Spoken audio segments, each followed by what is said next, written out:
महाराष्ट्राचा। नमस्कार, मी प्रतिभा। संध्या लाईव्ह मध्ये आपल्या सर्वांचं स्वागत। संपूर्ण राज्यात जिल्हा परिषद आणि पंचायत समित्यांच्या निवडणुकीसाठी मतदान होत आहे। दौंड तालुक्यात जिल्हा परिषद आणि पंचायत समित्यांच्या निवडणुकांसाठी मतदान पूर्ण तयारी झाली आहे। मतदारांनी उत्साहाने मतदान करावे असे आवाहन निवडणूक निर्णय अधिकारी रेवणनाथ लबडे, सहाय्यक निवडणूक निर्णय अधिकारी अरुण शेलार आणि नायब तहसीलदार राजेश कानसकर यांनी संयुक्तरित्या केले आहे। मतपेट्या सुरक्षितपणे मतदान केंद्रावर रवाना करण्यात आल्या आहेत। जिल्हा परिषद आणि पंचायत समितीच्या 213 जागांसाठी 317 मतदान केंद्रे कार्यरत करण्यात आली असून या कामासाठी एकूण 2294 कर्मचाऱ्यांची नियुक्ती करण्यात आली आहे।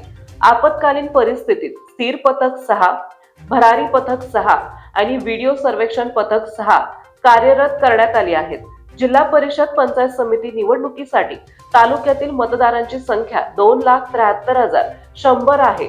त्यापैकी पुरुष मतदार 1,40,414, महिला मतदार 1,32,679 आणि इतर 7 मतदार आहेत।